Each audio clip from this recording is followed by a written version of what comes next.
And that makes it halfway through the Formula One season, with Red Bull having won all 11 races so far, but the important number is 12 in a row, because that is a record-breaking number, taking McLaren's previous win record. Max Verstappen took his 9th win of this season.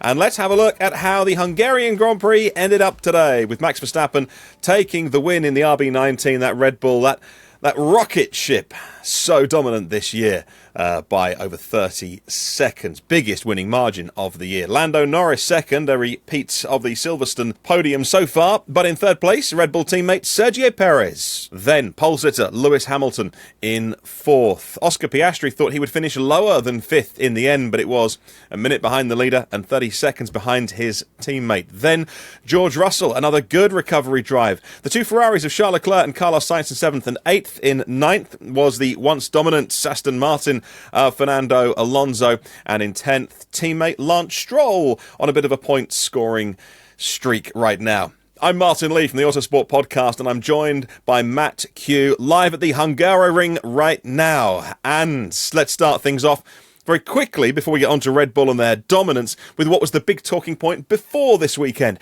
Daniel Ricciardo's return to Formula One. Started 13th, finished 13th. It's a very physical race. He looked all right afterwards, actually, today. A huge learning curve, I imagine. Just getting kind of match fit, if you like, with all of the things that are needed to do a Grand Prix, all of the radio comms and all of the different things and start procedures. But Matt, how do you think he acquitted himself today? There's sort of the good and the bad column. The good column is that he out-qualified, Yuki Tsunoda, which we all know how impressive his season's been.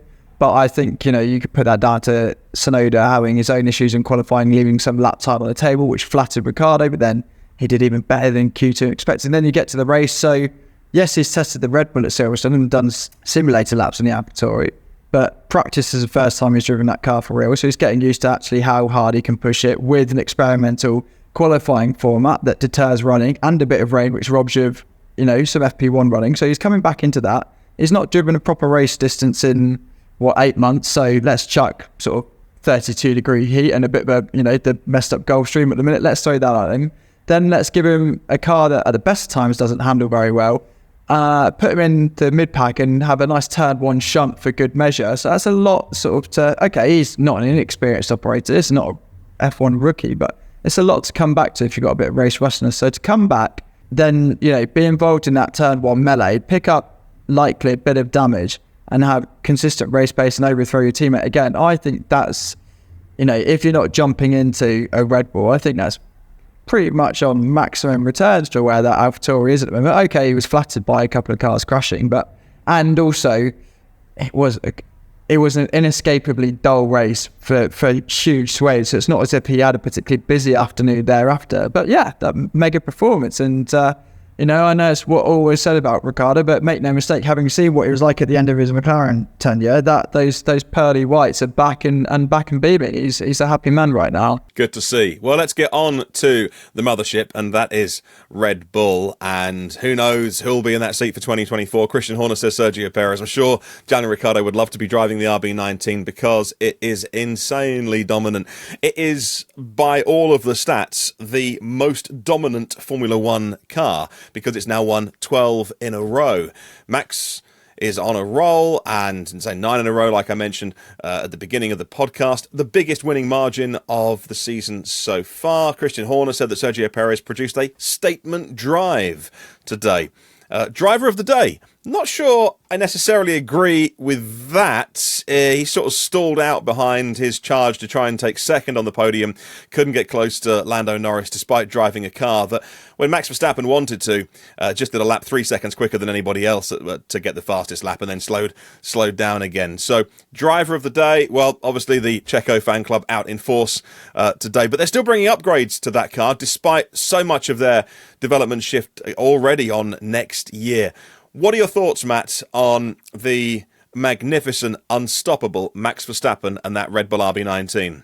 Yeah, so upgrades that have come for this weekend, which are, a decent step forward, and you get the impression that Red Bull are now in a situation where they've taken a small step forward, or so it seemed. And they could take one or two more if the other teams got close enough, and at one point they had to look over their shoulder, but they might not need to do that, so they can play it cool from now on. But this idea of the grid converging and, having the closest qualifying session in recent memory yesterday. And Max Verstappen's just won a race without a safety car, without a late pit stop, to muddy up the order by going fastest lap. He's just won it by the biggest winning margin of the season. So if you remember that famous Alonso quote, GP2 engine, well, Toto Wolff says, we're all in Formula 2 cars now. And quite tellingly, he says Max Verstappen is in a Formula 1 car. Didn't say much for his teammate, but Max Verstappen's in a Formula 1 car. Everyone else is in a Formula 2 car, and that's sort of a bit of hyperbole in that, but that reflects a Gulf. He's operating on a higher plane at the minute. Okay, he left some time on the table in qualifying and had to make a position up into turn one. Well, that was done by the first corner. We knew how the race would go from there. I don't even think we had a tyres downshift vibration complaint of anything. He was serene by that, and he just does that Verstappen thing where gets into the lead, comes lap 3, he's cleared the DRS zone, doesn't need to sweat. Gap builds gradually, and then sort of in the second phase of the race, bam, 10 lap period, he's pulled 12 seconds on the car behind, or he's increased his margin by 12 seconds. He's completely unflappable at the minute. What's that? I think seven race wins in a row. McLaren's 1988 record in the MP4 11 wins in a row, that's now been broken. It is just exceptional. You have to, what would it take? Like a Schumacher injury style, and he could still come back and win the championship. It is a phenomenal drive at the minute. I suppose the only downside if you're Red Bull is maybe one or two of your sponsors aren't getting as much airtime as they otherwise could. But he's phenomenal, and I hate to be that guy that sort of undersells something and says viewers don't come back. But do you remember when he took all those engine penalties for Spa and was leading by lap 7? Well, Red Bull's command over the rest of the field is stronger than it was last year, and if he doesn't have a strategic engine penalty or qualify as well, then I don't see Spa at the front having a titanic battle for the lead. Yeah, and that's probably where I'm coming from with Sergio Perez. A good drive today from 9th to 3rd, but that car is so dominant that, driver of the day, voted for by the viewers and the general public, and that's what they saw and that's what they said. So not disagreeing with the masses here, but not necessarily what I think would be stellar. But what about all the people who tuned in, maybe from the UK, that saw the headlines of Lewis Hamilton on pole, and like you said, the tightest qualifying of the year, the tightest top 10 in terms of the time difference, enormously competitive. It didn't even end up anywhere near that way on Sunday afternoon. Yeah, there were bits of today that weren't the most thrilling. Things did liven up towards the end of the race, but that's my question to you. Why did the Mercedes liven up towards the end of the race, maybe even the last third of the race? Because on heavy fuel, on hard tyres, that Mercedes looked so lethargic. Lewis Hamilton was on the radio saying, I'm giving it everything I've got, I can't do any more. And yet by the end of the race, one or two more laps, and Perez might not have got a podium. That might have been a repeat of the Silverstone top 3. He was catching him that quickly. It loved the mediums, it loved light fuel, it loved qualifying yesterday, and it was some magic from Lewis Hamilton yesterday as well. But can you even begin to tell our viewers who might have tuned in today thinking, this is going to be great, why the Mercedes is almost this Jekyll and Hyde car? Toto Wolff saying afterwards, oh yeah, we were the second quickest car today, and Ted on Sky was like, really? Like, it really took the wind out of his sails. And Toto was like, no, seriously, we were the second quickest car today.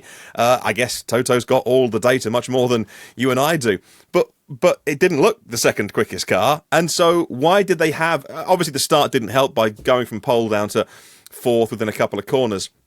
But why is that Mercedes looking, so good sometimes and so bad at other times?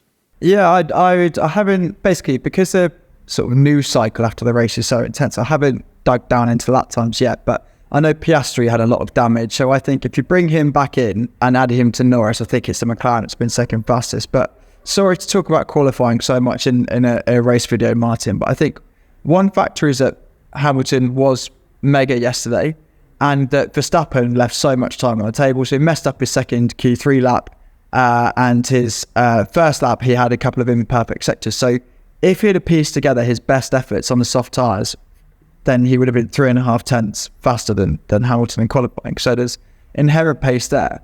But like you say, Mercedes has, in this season, it's always been quick in the final stint of the race, but it's not got one lap pace. So I think what we're getting at is the big factor is that Mercedes still doesn't understand this car. I think fundamentally, the analogy that I've heard doing around, I think is quite good. It's like Red Bull has a complete understanding of how to get performance out of this car. Mercedes is like a pirate with a treasure map where there's a big red X, and at the red X is like a pot of riches. That concept with the zero side pods we saw, that does work, and the returns would be phenomenal. But it's so hard to find. You end up, running away from boulders and snakes if this is Indiana Jones. And sometimes they have it, and sometimes they don't. I think on top of that, you've got like they miss the hard tyres, which the Merc hasn't worked well on for the last couple of years. They've brought them in too slowly, and so that's just allowed McLaren to sort of escape up the road on the day.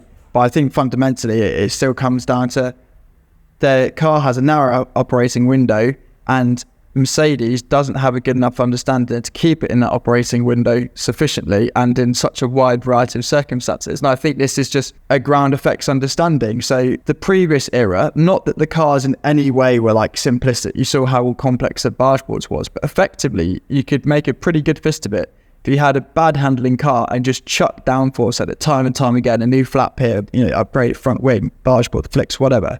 The ground force is about rise height, it's about balance, it's about rear end stability, which Red Bull were good at in the previous year. So the rules have moved towards those, and it's a different way of being fast. And I just don't think Mercedes' understanding is as complete yet. Okay, helps me understand it a little bit more. Mercedes can't find the X spot. I'm glad you chose that letter. I mean, we want to keep this video PG after all. A couple of minutes left with you. Let's talk a little bit about McLaren. Second race in a row after Silverstone where they've looked genuinely competitive. Everyone said to me, yeah, but they won't be quick at Hungary because it's a slow track. And Lando Norris said, look, this is more of a medium speed track, actually. And they were good. People saying as well that Oscar Piastri was done over a little bit because Lando got the first pit stop and he jumped him with the undercut as well, put in a mega outlap. But also he finished, Lando was 30 seconds up the road from Oscar Piastri, who said he was lucky to finish fifth at times. A lot to learn. A rookie season. Just brilliant, really, really good. Nothing to be ashamed of there, but you had no really, reply when drivers like Perez were coming past him. But again, a pretty, drama-free afternoon for Lando Norris, apart from smashing Verstappen's porcelain trophy at the end. Porcelain returned to the podium for all of, a couple of minutes before he smashed it. But that only takes about 6 months to make one of those, so don't worry about that, Lando. But really good for McLaren. Zach Brown, the whole team, really happy. And I've seen more analysis of this saying this is more of a testament, really, to some of the groundwork, Matt, that they've put in terms of restructuring their engineering department and just making those gains. Because at the beginning of the year, we heard Lando on the radio today saying, get those back markers out of the way, blue flags, they're not racing for anything. Well, look, hey, not too many races ago, that was you, that was you, son. And he would admit that as well. And what do you think about the progress that McLaren have made this year and what it says about next week as well at Spa and then heading into the summer break? It's a huge turnaround. I am so utterly convinced by Andrea Sella as a team principal to offer a bit of balance. So accusations of bias, I think the livery is naff, and also I think McLaren, they accidentally but definitely screwed over Piastri today. He was second, had track position, but they underestimated the power of the undercut, and probably Norris excelled himself with an outlap to sort of reverse those positions, and that put Piastri in a position where he's battling with Perez, and everyone's wide, gets a bit of damage that falls back. In terms of their development, I think Hungaroring being Monaco without the walls is a complete fallacy. I hate that. The comparison really doesn't work. It's actually got loads of medium speed corners, and that's where the McLaren upgrade introduced Silverstone has really come on medium speed.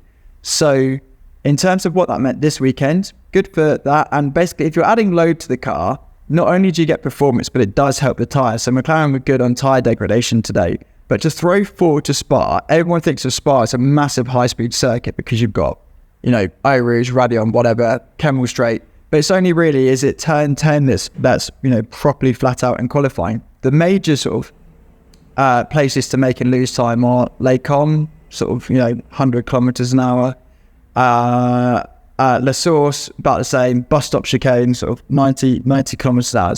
And so basically low speed corners at a very high speed track. And that's where I think McLaren are still a bit weak, is that fundamental low speed balance. So they might be worse off next weekend, but then again, they're anticipating being rubbish here, and they just weren't. But I think that's just because the comparisons to Hungary are a bit false, and they were playing it coy, not wanting to get ahead of themselves. But yeah, I'm when Mercedes, Aston Martin, Ferrari can't decide who's second, McLaren are happy to not just pick up the pieces, because that sounds like they're inheriting it, but they're excelling at the minute. Yeah, I'm sold. McLaren's back. Let's board the hype train. They're here for a little while, I think. Wind tunnel to come.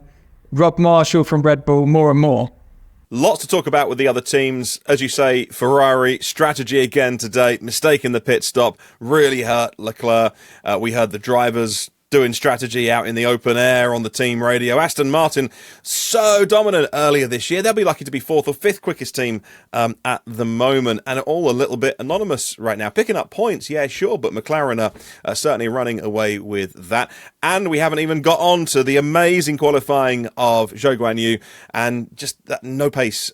Couldn't show the pace on a Sunday afternoon because of, we haven't dug into the reasons why that start went so wrong. Now, we haven't even mentioned Alpine and a double DNF after the first corner, with both drivers being knocked out. It was a terrible afternoon for that team, and they can't get to the summer break quick enough, I'm sure. So much still to discuss, which we will do. If you don't listen to the Autosport podcast, we'll do about an hour of analysis with Matt and Alex and our chief editor, Kevin Turner. Plus, make sure you are glued to autosport.com for all of the instant analysis. The magazine comes out every Thursday. If you'd like it dropping through your letterbox, you know what to do. Visit the website and sign up for that. And thank you to everyone who already does support the work that we do. What do you think about this afternoon's race? Let us know in the comments below. Like the video, give us a thumbs up and hit subscribe so you never miss one. Thanks for watching, and we'll see you on the next one.